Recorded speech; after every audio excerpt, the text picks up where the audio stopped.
The movie opens with our lead character, Dae-soo, grabbing a man by his tie on the edge of a tall building, forcing him to listen to his story. Dae-soo is detained in a police station for drunk and disorderly conduct. His friend Ju-hwan bails him out, promising that he will not execute such behaviors again. Before going home, he calls his daughter Yoon-hee and wishes her birthday, and also tells her that he is going to bring her present which he bought for her birthday. While Ju-hwan starts talking to Yoon-hee, he notices that Dae-soo is gone with the present he bought for his daughter abandoned on the side of the road. The story now shifts in a locked room with Dae-soo on it, constantly asking why he was there. He is given food through a small metal door, same as in a prison cell. He constantly tries to get attention of the people who gives him food by grabbing them by their legs, but nobody talks to him nor tells him anything. He is gassed occasionally to be given haircut and trimming. He finds out on the television that he is suspected murderer for his wife, Mrs. Kim Ja-hyun. As time passes, we see him getting more and more delusional, and tries to kill himself multiple times as well as he could not bear the loneliness. He writes names of all the people he had a bad history with, so that he can have some ideas who could have done this to him. It was a list of evil deeds and people he offended. He said, after 6 years, he then started getting fit by practicing punches and even numbering the years that went by on his hand. With the help of a chopstick, he was able to penetrate through the wall throughout the years, and even was able to put his hands through. It was raining, so he was very happy to taste the rain. 15 years after being captive, we see him getting out of a big suitcase on the top of a building. It seems like he was released fully suited and with his name journals as well. He could not believe for a second and took some time to understand that he was released. The man with his dog wanted to commit suicide and asks him not to stop him. This is the scene where the movie originally began from, and Dae-soo asks the guy to listen to his story first. After telling his story, Dae-soo leaves the roof, and we see him jumping from the roof on the parked car. Dae-soo is constantly thinking about his next move as he has been out after 15 years. There is no place he can go to. He stumbles upon street boys and takes off a cigarette from the guy's mouth and starts smoking. Since he smoked after a long time, he enjoys it, even after getting punched. He thinks of putting his training to use with the guys and gets successful in beating them all. Later on, an unknown guy walks up to him and hands him a phone and a wallet full with money inside of it. The guy tells Dae-soo not to ask anything as he does not know anything regarding this and walks off.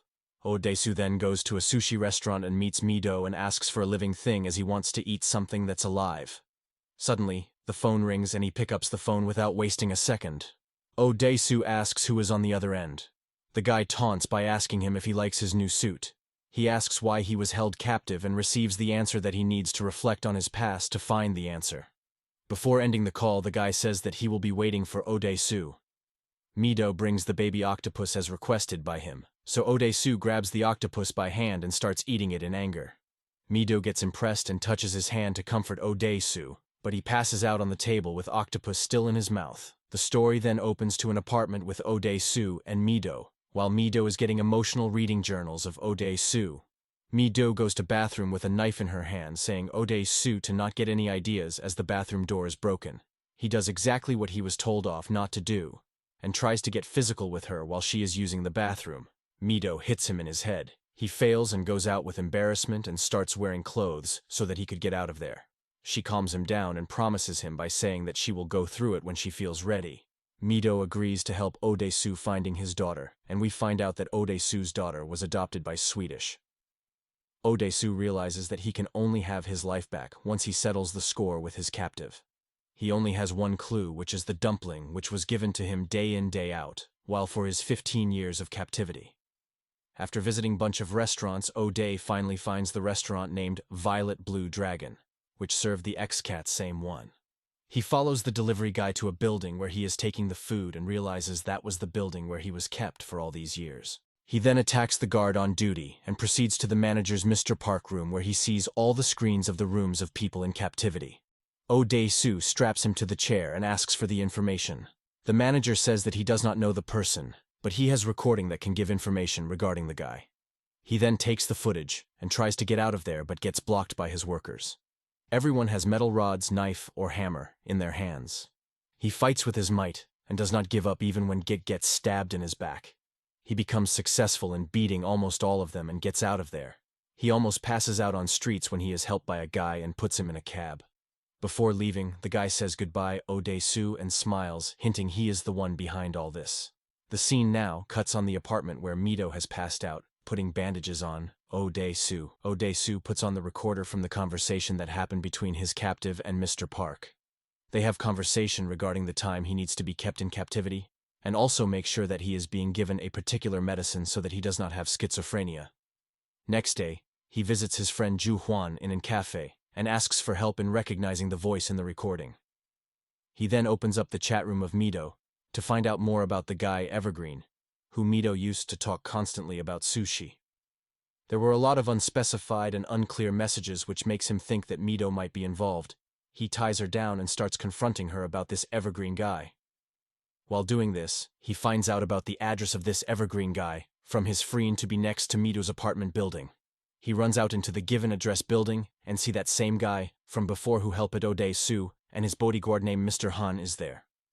Mr. Evergreen tells Odesu to find out who he was before asking why. Odesu tries to kill him, but he is stopped by his bodyguard. He says if Odesu does that, he will never know why he was held captive. Plus, he has a pacemaker in his heart which can be stopped by his will with a button, so there will be no closure to Odesu if he kills him. The guy gives him ultimatum of 5 days to find out why this was done to Odesu and even promises to take his own life if he succeeds in doing so. While leaving the room, he warns Odesu about Mito being trapped for a long time. So he returns back to her apartment where he sees the manager Mr. Park and his associates physically abusing her. The associates hold him down, and Mr. Park tries to take Odesu's teeth with a hammer, same as he did to Mr. Park. Suddenly, a phone call from Mr. Evergreen interrupts the drama as he is offered a suitcase full of money brought to them by Mr. Han. Later on, Odesu and Mito leave the apartment and stay the night in a motel. They get intimate with each other and sleep the night. The room is later on gassed by Mr. Evergreen, and he comes to have a look at them laying in bed with each other. He leaves a present for them to discover in the morning. The present was the hand of Mr. Park, which Odesu promised would cut off from him for touching Mito last night. Odesu realizes that he might be bugged, so he gets all the bugs removed. His clothings. Later on, when they search the internet for Evergreen, they find Sangnok High School, which is the same school Odesu went in. While checking the Class of '79 book, he finds Mr. Evergreen as Lee Woo-jin. He starts studying the guy for any clues he can find. He got to know about Lee Soo-ah, who used to study with them on same class. Odesu got to know about Lee Soo-ah dying by falling from a river, but he already moved school by the time this happened. Later on, his friend Ju Huan tells Odesu that she was a slut, and she used to sleep around with everyone in school. Unfortunately, Lee Woo-jin was there in his cafe when he was saying all this to Odesu. Mr. Evergreen got offended and kills Ju Huan. After killing Ju Huan, Lee Woo-jin tells Odesu that she was his sister, and she was not like that. Odesu calls Mr. Park and asks for help to keep Mito in the same room where he was kept as captive. Mr. Park agrees to do so, as they both have same enemy. Odesu tries to find more about Lee Soo-ah by visiting some of the friends from the batch and find out that she was a good girl.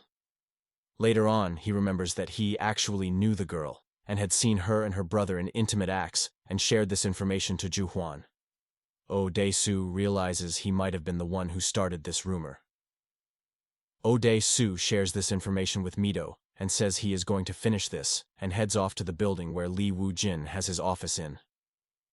Lee Woo-jin meets him in the elevator and takes him to the penthouse.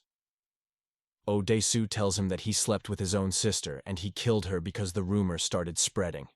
Lee Woo-jin tells him that his sister's name was tarnished and everybody started bad-mouthing her behind her back and even started rumor that she was pregnant. Due to the pressure, she even stopped menstruating and getting weight, which more confirmed her status in front of other people. He blames Odesu for everything that happened, and more so because he does not even know and remember what he did, because he was like that from his young days. Lee Woo-jin reveals that the main question was not why he was held captive, but why he was released. He reveals that both Mito and Odesu were hypnotized to react the same way as they did on the first day they met. Him passing out, Mito taking him to her apartment, was all his plan. Then he reveals the crucial part of the story by showing him to a gift box, which had a family album of Odesu. The album reveals that Mito was actually Odesu's estranged daughter, which he wanted to find so badly. Oh Dae-soo gets furious and starts charging on Mr. Han but gets beaten up by him instead. Lee Woo-jin kills Mr. Han by shooting him in his head. Lee Woo-jin says that Mido was raised by him since she was a child, and Mr. Park is not Oh Dae-soo's friend, as he was given a new building in exchange for his hand.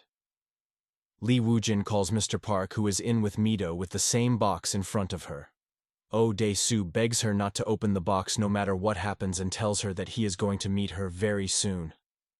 Oh Dae-soo falls to his knees and begs Lee Woo-jin to let her not know all about him as it's none of her fault. He licks his shoes and even offers to become his dog for rest of his life. Lee Woo-jin, on the other hand, enjoys this very much as he starts laughing at Oh Dae-soo. Oh Dae-soo, as a sign for his loyalty, even cuts off his tongue with a scissor and hands off to Lee Woo-jin. Lee Woo-jin calls off the opening of the box and leaves Oh Dae-soo in there and walks off into the elevator. While inside the elevator, he remembers how his sister died, and with this pain shoots himself inside the elevator as he promised Oh Dae-soo. The scene now cuts of Oh Dae-soo talking the hypnotist, asking for help to erase his memory. The woman agrees and we see Oh Dae-soo waking up later on snow while Mido comforts him. Thank you for watching.